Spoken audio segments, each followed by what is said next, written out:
Hello everyone, myself Muskan Sharma and I welcome you all in the Udit pharmacy. And friends, आज हम इस video में आपको बताने वाले हैं सब्जेक्ट एनाटॉमी एंड फिजियोलॉजी के बारे में। और उसमें आपके डी फार्मा के अकॉर्डिंग जो यूनिट 1 है उसमें आपका कवर होता है introduction and scope of anatomy and physiology. And today's video will cover whole of that. Okay, so will start with it. आज हम इस वीडियो में क्या क्या पढ़ने वाले हैं, जो भी एनाटॉमी और फिजियोलॉजी के अंदर वेरियस टर्म्स, जो भी इंपॉर्टेंट टर्म्स हैं जो यूज़ होती हैं, उनकी डेफिनेशन के बारे में आज हम बात करेंगे। सो फर्स्ट हमारे पास आता है anatomy. Anatomy it is the study of different parts of the body, there forms, position and relationship with each other. Okay, तो क्या मतलब है इस डेफिनेशन का कि ये एक स्टडी है, एनाटॉमी एक स्टडी है जो कि किसके बारे में, different parts of the body. हमारे पास हमारे लंग्स हैं, नोज़ है, किडनी है, बहुत सारी चीज़ें हैं हमारे पास, हमारे बहुत सारे डिफरेंट बॉडी पार्ट्स है ना। तो उन सब की स्टडी जब हम करते हैं उसको क्या बोलते हैं, एनाटॉमी। क्या क्या, देयर फॉर्म्स, कैसे कैसे बने हैं ये, इंपॉर्टेंट चीज़ है, कैसे कैसे बने हैं ये। ओके, किस किस चीज़ों से बने, कौन कौन से सेल से बने, कौन कौन से मसल से बने, कौन कौन से टिश्यू से बने, क्या फॉर्म है उनकी। ठीक है, क्या पोजीशन है, पोजीशन मतलब लोकेशन कौन सी है उनकी। जैसे मैं अगर फॉर सपोज एड्रीनल ग्लैंड की बात करूँ तो जो मेरी एड्रीनल ग्लैंड है वो किडनी के ऊपर है ना, तो उसकी पोजीशन क्या है, वो किडनी के टॉप पर है, सुपीरियर है उसकी। ठीक है, तो पोजीशन के बारे में बताते हैं। And relationship with each other, और उनका आपस में कैसे रिलेशन है। जैसे कि एड्रीनल ग्लैंड की अभी मैंने बात करी, एड्रीनल ग्लैंड मेरा किडनी के ऊपर होता है ना, तो अगर जब मैं इसकी रिलेशनशिप की बात करूँ तो it is on the top of the kidney, तो उसके साथ रिलेशनशिप में है। ठीक है, तो कैसे कैसे एनाटॉमी क्या क्या कवर करती है हमारी, ये स्टडी है हमारे different parts of the body, मतलब हमारे जितने भी पार्ट्स हैं बॉडी के उन सब की स्टडी है। देयर फॉर्म्स, किन किन चीज़ों से वो मिलके बनी हुई है, क्या क्या पोजीशन है उसकी, और कैसे वो एक दूसरे ऑर्गन्स के साथ रिलेशनशिप में है, तो उस स्टडी को क्या बोलते हैं हम, एनाटॉमी। ओके, सेकेंड हमारे पास आता है physiology. What is physiology? Okay, it is the study of functions of the body as a whole and functions of individual structures and system present in the body। तो क्या बोलते हैं definition में कि it is the study of functions of the body। देखो, हमने anatomy में पढ़ लिया था कि उनके स्ट्रक्चर कैसे हैं, उनकी फॉर्म क्या क्या है, लेकिन उनके जो भी फंक्शंस हैं वो कैसे कैसे फंक्शंस को परफॉर्म करेंगे। ठीक है, वो सारा हम किस में पढ़ते हैं, फिजियोलॉजी के अंडर हम वो कवर करते हैं। ठीक है, तो क्या लिखा है इन्होंने, it is the study of functions of the body. हम फंक्शंस ऑफ द बॉडी के बारे में बात कर रहे हैं एज अ होल, पूरे तरीके से जैसे भी हो रहा है। And functions of individual structure, देखो एज अ होल भी बात करते हैं कि हमने सांस ली, फिर वो एयर जो है वो हमारे लंग्स में गई, फिर वहाँ से वो एब्जॉर्ब हुई, हमारे सेल्स तक गई, है ना, तो वो एज अ होल बात कर रहे हैं। लेकिन फंक्शंस ऑफ इंडिविजुअल स्ट्रक्चर्स के बारे में भी बात कर रहे हैं। जैसे कि हमने फॉर सपोज किडनी एग्जाम्पल लिया, तो किडनी के जो जो फंक्शंस हैं हम उसके इंडिविजुअली भी बात करते हैं और एज अ होल उसको पूरी बॉडी के साथ मिला के भी बात करते हैं। And system present in the body, जो भी हमारे सिस्टम हमारी बॉडी में प्रेजेंट है वो कैसे कैसे काम कर रहे हैं, वो हम किसके अंडर स्टडी करते हैं, फिजियोलॉजी के अंडर स्टडी करते हैं। ओके, नेक्स्ट हमारे पास आता है सेल। तो what is cell? Basically cell is the smallest basic living structural and functional unit of the body. सबसे छोटा होता है हमारी बॉडी में, स्मॉलेस्ट होता है सेल। ठीक है, अब सेल्स जो होते हैं वो मिला के, बहुत सारे सेल्स अगर इकट्ठे हो जाएं तो वो मिला के बनते हैं टिश्यूज। ओके, बहुत सारे टिश्यूज इकट्ठे हो जाएं तो वो मिला के बनता है ऑर्गन। ओके, और बहुत सारे ऑर्गन इकट्ठे हो जाएं तो वो मिला के बनता है ऑर्गन सिस्टम। ओके, और बहुत सारे मतलब ऑर्गन सिस्टम्स क्या बनाते हैं, कि इंडिविजुअल, मतलब एक पर्सन को बनाते हैं। तो देख लो, आपको पता लग जाएगा कि सेल सबसे छोटी यूनिट है ना। इस फ्लो चार्ट के अकॉर्डिंग सेल सबसे छोटी यूनिट है जो कि लिविंग है। ठीक है, लिखा है डेफिनेशन में कि सेल स्मॉलेस्ट बेसिक यूनिट है, लिविंग है। ठीक है, स्ट्रक्चरल एंड फंक्शनल यूनिट है, स्ट्रक्चर में भी और फंक्शनल यूनिट में भी सबसे छोटी यूनिट है जो कि सेल है। ठीक है, सेल ही आगे हमारे आगे के सारे स्ट्रक्चर्स को फॉर्म करता है। ठीक है, नेक्स्ट हम बात करें टिश्यूज़ की। तो टिश्यूज़ क्या होते हैं हमारे, मैं पीछे बता चुकी हूँ कि सेल्स जो हैं, काफ़ी सारे सेल्स एक साथ मिला के क्या बन जाता है हमारा, टिश्यूज़। ओके, सो टिश्यू क्या होता है, अ ग्रुप ऑफ सेल, बता ही दिया कि ये ग्रुप होता है सेल्स का, हैविंग सिमिलर फिजिकल करेक्टरिस्टिक्स। अब देखो, फॉर सपोज ये मेरे सेल्स हैं, ये एक जैसे हैं, ये सर्कुलर फॉर्म के सेल्स हैं, ठीक है। एक ये मेरे पास सेल्स है, एग्जाम्पल है, ऐसा होता नहीं है, बस मैं बता रही हूँ, यही है, ये मेरे स्क्वायर या रेक्टेंगल शेप के सेल्स हैं, ठीक है।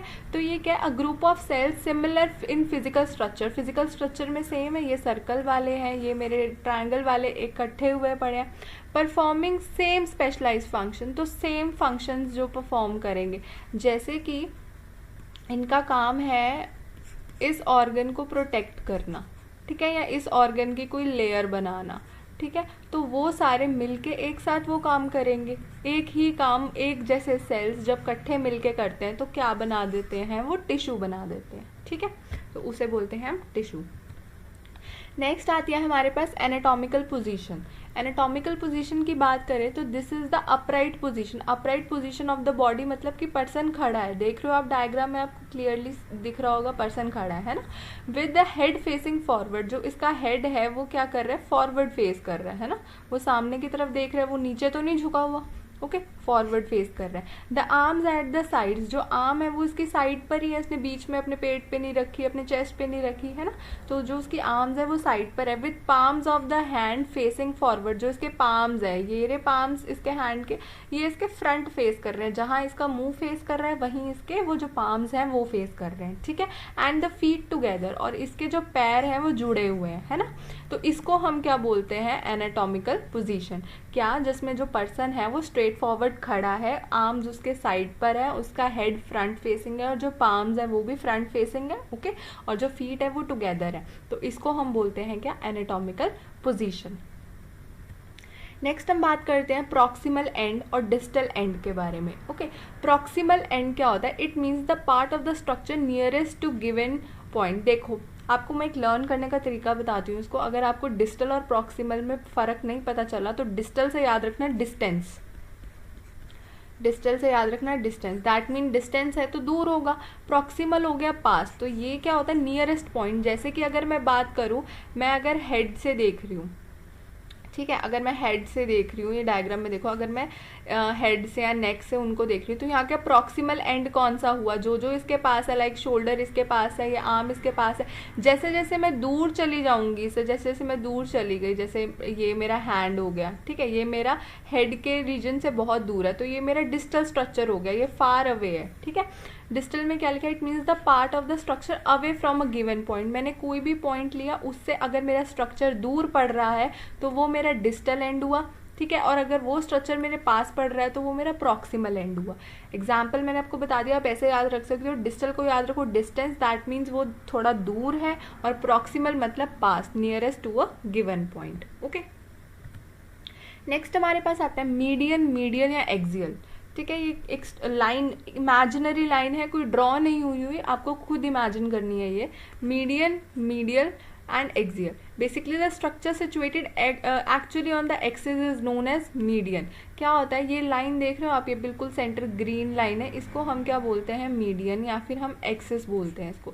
तो जो जो स्ट्रक्चर हमारे एक्सिस पे प्रेजेंट है उनको हम क्या बोलते हैं, मीडियन बोलते हैं। इमेजिनरी लाइन है, आपको बॉडी में ड्रॉ हुई नहीं दिखती, ये हमने सिर्फ स्ट्रक्चर्स को उनकी पोजीशन बताने के लिए हमने उनको डिवाइड कर रखा है, ठीक है। तो ये क्या है, जो भी हमारा स्ट्रक्चर हमारा पूरा एक्सिस पर है, ये हमारी एक्सिस है ग्रीन लाइन वाली, तो इसको हम बोलते हैं मीडियन। सेकेंड हमारे पास आता है लॉन्गिट्यूडनल। अ लाइन अलोंग और parallel to the axis is known as longitudinal, यहाँ पर आएगा लॉन्गिट्यूडनल,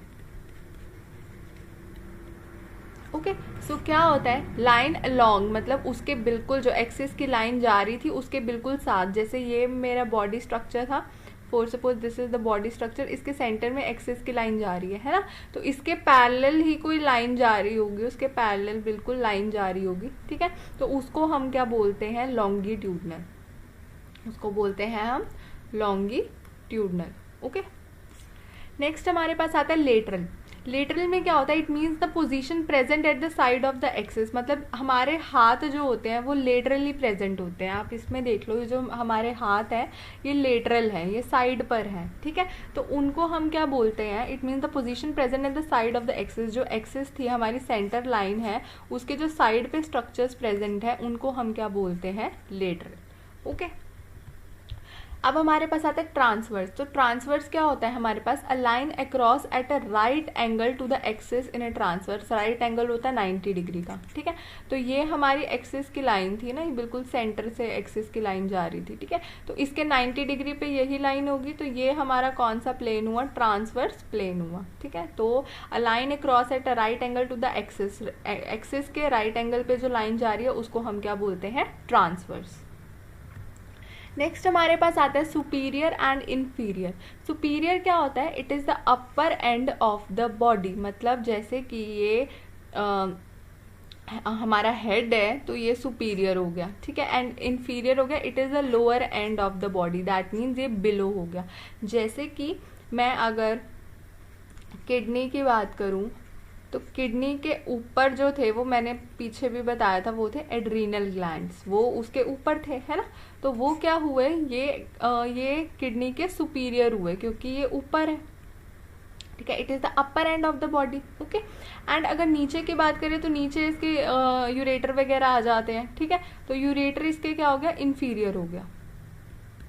तो क्या चीज़ हो गई, जो चीज़ किसी रिस्पेक्ट में किसी के ऊपर आती है उसको हम बोलते हैं कि वो सुपीरियर प्रेजेंट है, और इन्फीरियर की बात करें तो वो नीचे। जैसे कहीं भी जॉब वगैरह लगती है तो जो आपसे हायर पोस्ट पे है उसको बोलते हैं सुपीरियर्स, और जो आपसे नीचे पोस्ट पे है उनको बोलते हैं इन्फीरियर्स, ओके। तो आप उससे रिलेट कर सकते हो इनको। नेक्स्ट हमारे पास आता है ventral anterior and dorsal posterior, okay. तो वेंट्रल एंटीरियर क्या होता है, it is the aspect of the body which faces the viewer, okay. And dorsal posterior क्या होता है, it is the surface of the body at the back side. अब क्या होता है वेंट्रल एंटीरियर, एंटीरियर मतलब होता है सामने, मतलब फ्रंट, ओके। तो इन्होंने क्या लिखा है, it is the aspect of the body, ये वो एस्पेक्ट है बॉडी का विच फेसेस व्यूअर, जो मतलब जैसे मैं किसी पर्सन को देख रही हूँ सामने से, तो ये वाला उसका ये वाला पार्ट देखूंगी मैं, आगे वाला जब मैं उससे बात वगैरह करूंगी तो मैं जो उसको फेस कर रही हूँ तो वो वाला पार्ट उसका इंटीरियर हो गया, और जो पीछे का पार्ट है उसका बैक साइड वाला वो हो गया उसका पोस्टीरियर पार्ट। तो ये था हमारा एंटीरियर, एंटीरियर मतलब फ्रंट एंड पोस्टीरियर मतलब हो गया बैक। तो ये था हमारा anterior and posterior. So hope आप सबको ये लेक्चर समझ आया हो, एंड थैंक यू।